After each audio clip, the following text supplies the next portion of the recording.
At around 9:49 a.m. local time, the Air Traffic Management Center, or ATMC, went down due to power outage resulting to loss of communication, radio, radar, and internet.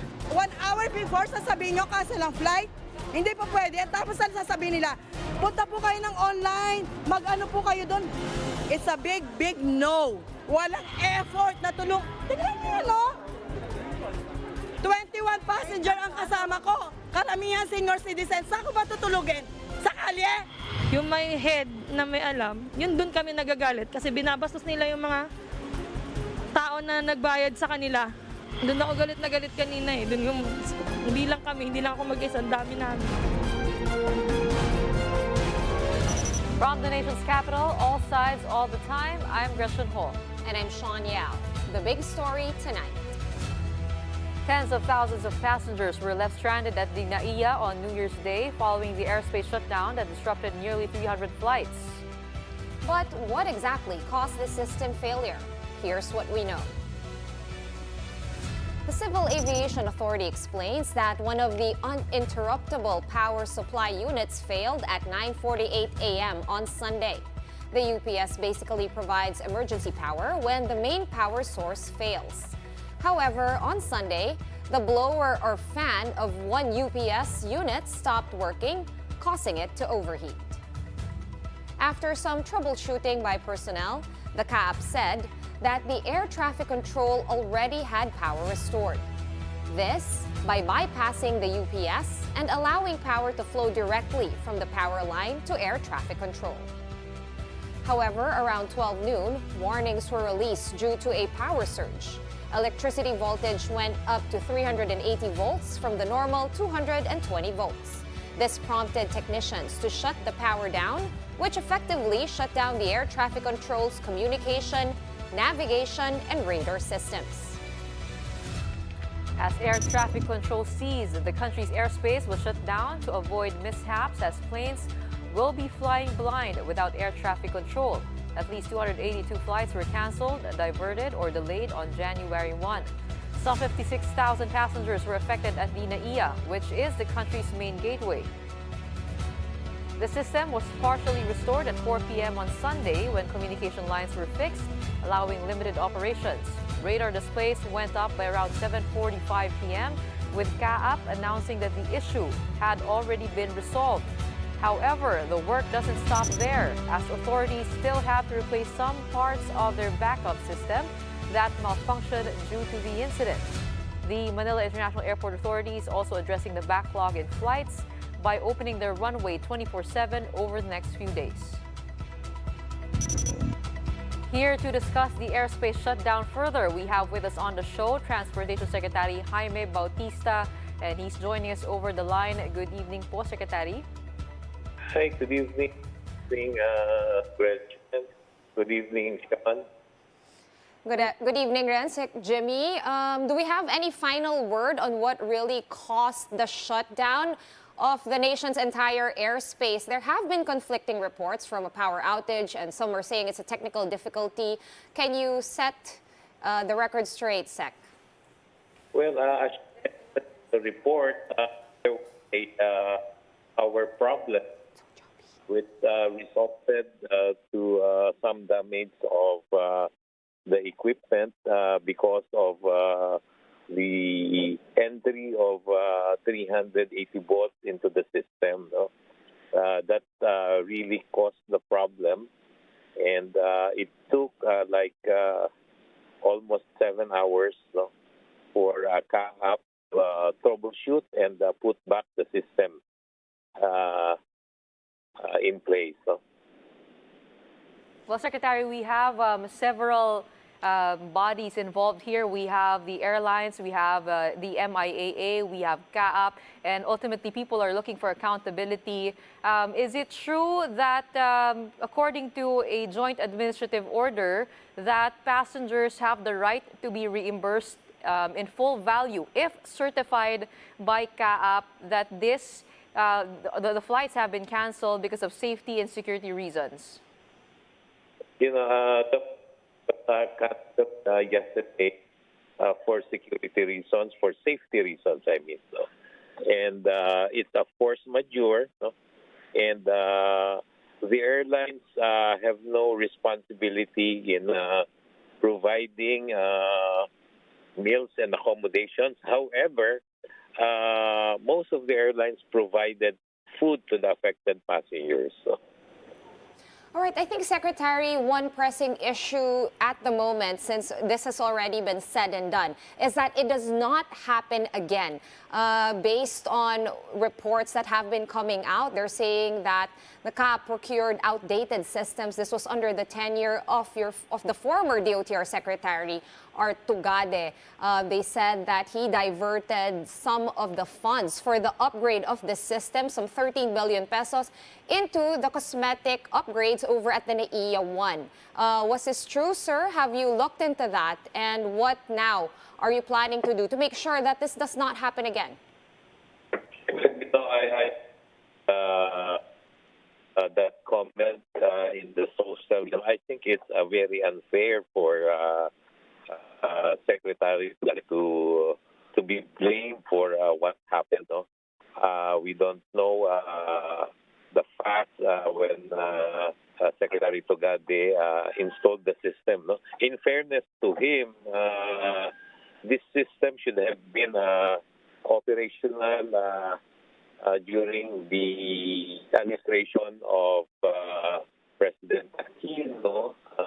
Unfortunately, it was not installed during that time, and it's during the time of the Secretary Tugade that the system was installed and became operational in 2018. No?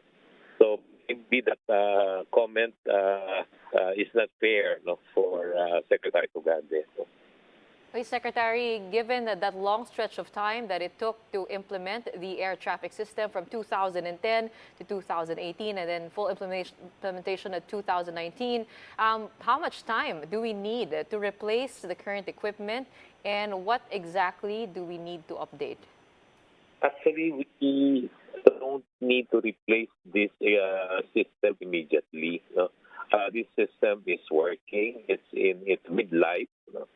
And what we need is a new backup system, because there's no backup for the whole system. No? There are redundant equipments that are part of the system, no? But it is important that we have a backup which should be located not in the same area, no? Probably in Cebu or in Davao. No?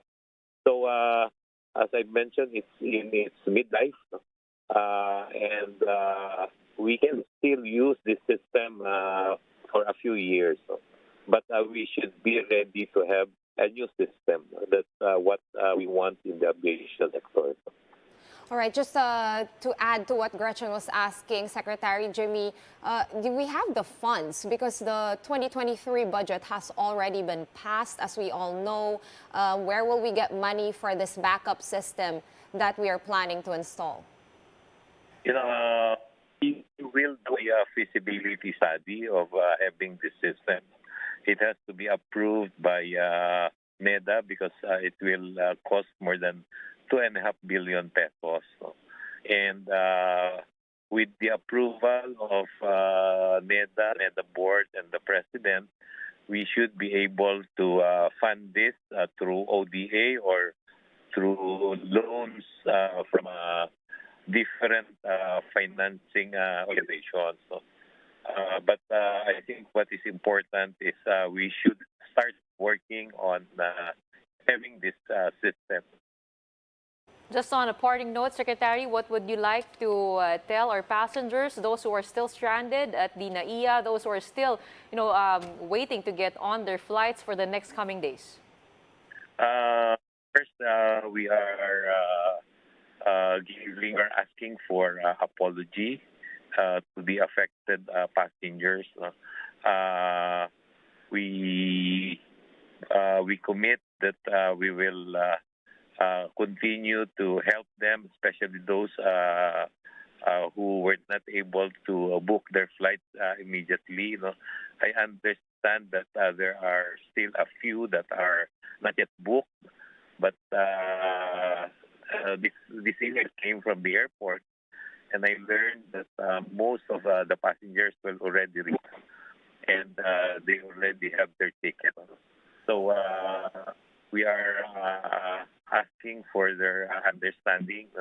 The Department of Transportation will see to it that we continue to see to it that the passengers will have comfortable, accessible, convenient. All right. Thank you so much for your time, Transportation Secretary Jaime Bautista. Nearly 300 flights were disrupted in yesterday's airspace shutdown, which left tens of thousands of travelers stranded in airports nationwide. Today, many are still at the airports waiting. Gerard de la Peña with the story. Around 56,000 passengers. That's how many people endured chaotic scenes like this in the wake of the country's first ever airspace shutdown due to a technical issue at CAAP's Air Traffic Management Center. Dev couldn't help but rant after their flight was suddenly cancelled on New Year's Day. 1 hour before, sasabihin nyo cancel ang flight. Hindi pa pwede. Walang effort na tulong. Tignan nyo, no? 21 passenger ang kasama ko. Karamihan senior citizens. Saan ko ba tutulugin? Sa kalye? Romanian Alin was also disappointed after finding out about his cancelled flight upon arriving at the NAIA. He said he did not receive an email or even a text message. It's a waste of time, basically. So we could stay at the hotel, we could stay one more day in Manila. We just checked out. Lucille was also scheduled to fly on January 1 to Dumaguete to escort her uncle who is unable to walk due to stroke. She said she was able to rebook her flight and that they will be able to fly out tonight. But waiting out at the airport was a huge ordeal for them. Mahirap po, hindi po kami nakatulog kasi malamig. James, meanwhile, who flew in from Hong Kong, arrived at around 3 a.m., 7 hours delayed from his original ETA. His connecting flight to Cebu was also delayed because of the issues. Tas mga bandang 12, sabi, may problema sa communication ng Air Traffic Control Center dito sa Manila. Mga 6:30, saka kami sinabihan na i-deplane, tapos babalik doon sa pre-departure area. Para doon magantay ulit ng flight papunta dito. James and Lucille were among the lucky ones who managed to fly to their destinations yesterday. As of this evening, many are still lining up at the airports trying to rebook their flights. The Manila International Airport Authority or MIAA says airline operations could take up to 72 hours to normalize. Our estimate, Sito, is about 72 hours before we can really go back to full regular operations. But we are requesting all the passengers to coordinate with the airlines directly. As for passenger compensations from the delayed, cancelled and rebooked flights, as well as other costs due to the airspace shutdown, Chong said this will be discussed later on as they seek to address flight issues first. I think the focus right now of most of our team really is on the flight recovery, and then maybe we'll discuss about compensation later on. But I believe most airlines know that this happens. For News 5, Gerard de la Peña, we are One News. And now to give us updates about their operations after the airspace shutdown, we have with us live via Zoom Carlo Carongoy. He is the spokesperson of Philippines Air Asia. Sir Carlos, how many flights of Air Asia have been affected in total? Good evening, Sean. So yesterday, we canceled 44 flights and another 16 flights were retimed. All in all, 8,000 passengers were affected by yesterday's eventualities. But the good news is most of the passengers have already rebooked their flights and some of them have already converted their flights into credit account. So we've already attended to their concerns until 12 midnight. Okay, so for the passengers who were affected by these cancellations, are you offering also a refund option or is it just a rebooking option? Yes, Gretchen. Although this is a force majeure, this does not fall under the air passenger bill of rights. We opted to assist our passengers and give them the choice of either rebooking their flights to the next available flight or have their flights converted into credit account. because most of the passengers, as we speak, would really want to return to the provinces. And unfortunately, most of the flights for this week are fully booked, and we expect their flight, those who are affected, to be booked by next week.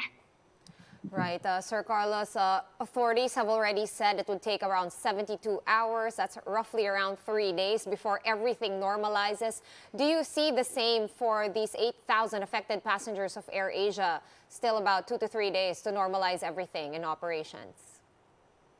Yes, as we speak, operations of AirAsia have slowly returned to normal, but we also expect some slight delays, some 10 to 20 minutes to an hour delay. But rest assured that we're doing our best to help our passengers return to their provinces. Okay, just on a final note, for those who want to check out their flight status or want to get updated, where should they go or expect a message? Yes, Gretchen, our advice is to keep their lines open because we regularly send updates via text message or email, or they can check our website, www.airasia.com, or they can visit our social media accounts, AirAsia Super App at Facebook and Twitter. All right, maraming salamat. We hope the problems get resolved soon. That was Carlo Carongoy, spokesperson of Philippines AirAsia. After the break, senators are seeking an inquiry on the power outage that stranded thousands of domestic and international travelers at NAIA on New Year's Day. We'll be discussing that with Senator J.B. Ejercito when the big story returns. Keep it here on One News.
You're watching the big story here on One News.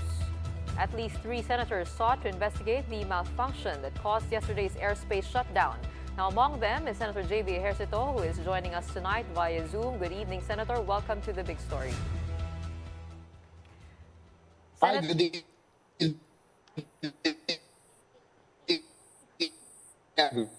Sean. Hello, Senator. Senator, can you hear us? Can you hear us okay? You're a bit choppy. Mukhang may glitch din ang ating, ano? Yes, yes. Ayun, there. Yes, I can already hear you. Senator, a lot of us were surprised Yes. over what greeted us on New Year's Day. I mean, opening salvo to 2023. Our headlines saying, talking about this power outage at the NAIA. Your take on what happened? Yes, Gretchen, Sean, it was really quite not a very good way to start the year, no? Given the fact that our airspace, our main radar or air management system had to be shut down, and there were no incoming and outgoing flights for quite a long time. And that will certainly affect our economy, especially tourism and others.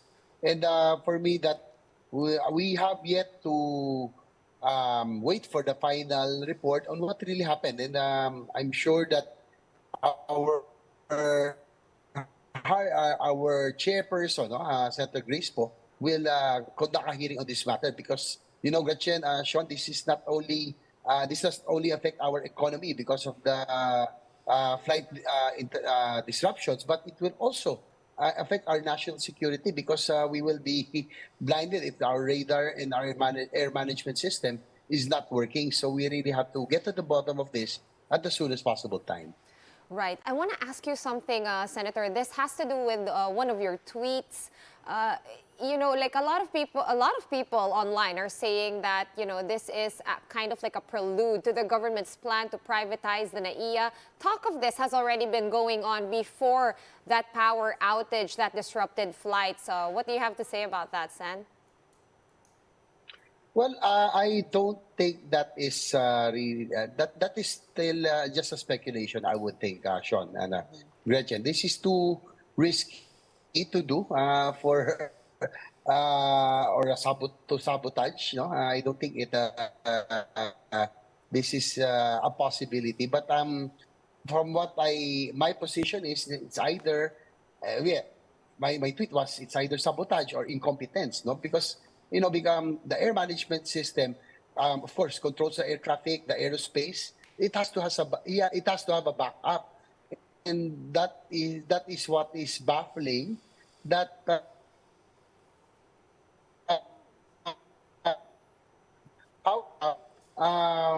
the shutdown. Where was the backup? Because there has to be 2 or even 3 layers, no? Because this concerns the safety of all air transport in the whole country. So, and I'm quite, because I was the one who defended the budget of the DOTR when I was in the 17th Congress for 3 years, all the upgrades and all the requirements of the DOTR, the CAAP, I was the one who helped push and allocated budget, the upgrading of airports to night capability. This should have been included in the priority list. So that is what is, I am quite disappointed because we always give what is asked of by DOTR and CAAP because this concerns our air transport and this is very vital to our economy. So we chatted already. I'm the vice chairperson. I'm very sure that Senator Grace po will already call for a hearing on this matter as soon as possible. We definitely need to unpack and answer a lot of questions with regard to that. But as you mentioned, there are economic losses and ultimately people are losing money on this. Who should be accountable, do you think, with the whole mishap? Well, of course, CAAP is the main agency that is tasked to oversee the air management system, the operations of the air management system. So they really have a lot of explaining to do, Gretchen. But for me, Gretchen, Sean, I think this is already a wake-up call that the government or the administration really has to make sure that vital utilities, such as the air management system, the CAAP, has to always be given priority. And likewise, also I also made mention of the NGCP or the National Grid Corporation. I think this is should be the incident should serve as a warning that with one flick, it can paralyze the whole country.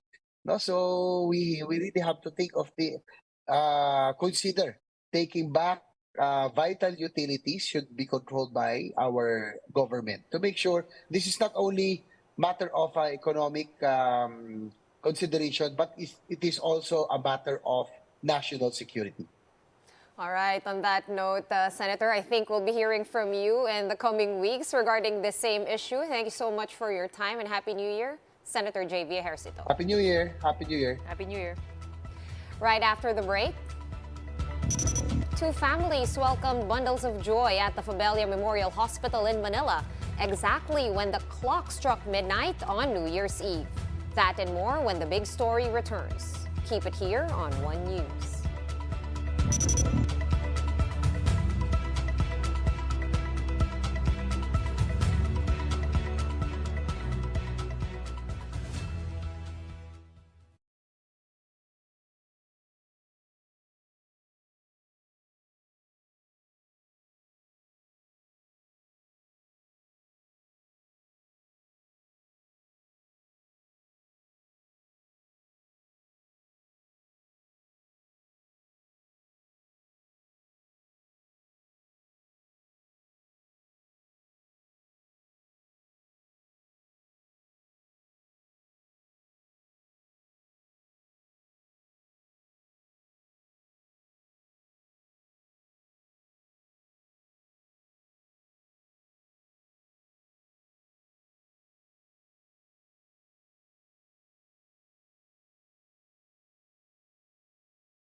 You're still watching The Big Story here on One News. The remains of Pope Benedict XVI will be open for public viewing starting today at the St. Peter's Basilica. Around 100,000 people are expected to pay their respects to the late pontiff in the next 3 days. A simple funeral will be held on Thursday in accordance to Pope Benedict's wishes. During the New Year's Day Mass in St. Peter's Basilica, Pope Francis prayed for his predecessor's passage to heaven. Pope Benedict XVI passed on at New Year's Eve, almost a decade after he became the first pontiff to resign in 6 centuries. He was 95. And before we go, delivering New Year's babies has been a tradition over at the Fabella Memorial Hospital. This 2023, doctors delivered 2 healthy baby girls. 26-year-old mom Melanie welcomed her daughter Natalie on New Year's Eve. She says that the pain of going into labor was all worth it. Same goes for Jenilyn, who had baby Ashley to welcome 2023. The two had their daughters via normal delivery, kicking off the year with new additions to their families. What a weird start to the year. We had, power disruption in NAIA, and then we had glitches via Zoom. Probably Mercury retrograde, no? That's what Hopefully. everyone's blaming it on, and also not anyone's control if it's Mercury indeed. Let's find something to blame, so better that. Let's try to get rid of that habit this year. That's the big story tonight. For more updates, follow News 5, the Philippine Star, and Business World online. You may also log on to onenews.ph for more in-depth analysis. I'm Gretchen Ho. The big story is also available via Signal Play. Make a free account now at signalplay.com and stream One News anytime, anywhere. I am Sean Yao. Stay safe, Philippines. We are One News, all sides, all the time.